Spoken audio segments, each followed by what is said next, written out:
and welcome back to Technology Wizard. So this is going to be possibly one of many videos in regards to learning machine language for the 6510, also known as the Commodore 64 machine language. So we'll start off with a very simple program. It's a basic machine language program that anyone can do. Requires some knowledge of what we're doing in the background of the hardware. I would suggest the book that helped me continue on with this is Machine Language for the Absolute Beginner by Danny Davis. Shout out to that book, it did help me a lot, especially the ALPA program that they did include with it. But let's continue on. So the very first start of things will explain what this is. So from here, this is the start memory address. So this is where we're starting off. We're loading first. This not to get too into it, but this right here is it's a bit of basic code that jumps to the memory address, which is here. So that's what every program needs. It needs to know where to look in memory, essentially. So we're going to start off with a very simple program by just poking the background and border colors of the Commodore 64. So we're going to put a color into the background and border colors. So we'll do LDA, which is loading the accumulator with something of our choice.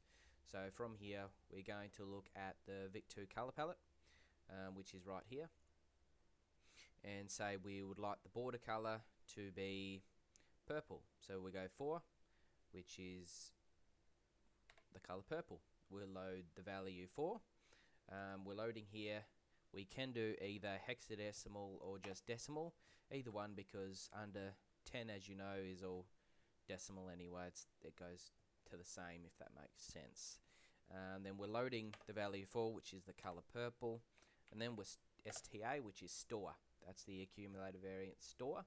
So we're then storing it into a memory address, which is D020, which is the border color. So that is the border color for the 6510.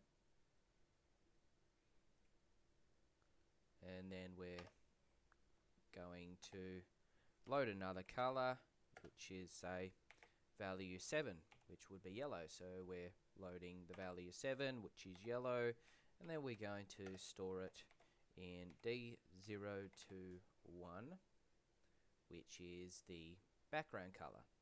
So if we do that, and before we run, we must always end our code with RTS. So that means return to subroutine. So it's basically, if you've ever programmed in BASIC, that's the equivalent of a return statement. So it's just returning back to where the program started. So it helps the stack know where to go from there. So then if we've all done there, it's very basic, we'll run that. And then the emulator should bring up our end result, which is that. Sorry about the full screen. I haven't shared the full screen here, but that's exactly what we've done. As you can see, we've loaded the value 4, which is purple. We popped it into the border color, and then we've loaded the value 7, which is yellow, stored it into the background color.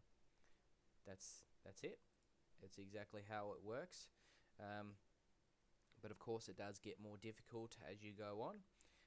You can do way more better things with the Commodore 64, however your imagination works, you can do. We'll be going, if you do like this video, we can go more in depth with more challenges, even working with ALPA. It was quite a challenge to get ALPA working. That is a whole different video on its own. A lot of challenges to get it working on an actual PC. So this is, I'm using this on my Legion gaming PC. So it was quite a bit of a challenge. But of course, if you're a bit easy if you wanted this on actual hardware. you still find the discs and the images. But that's it. We've essentially messed around with the accumulator, storing different values into two of many of the C64's memory addresses. So that's all for today.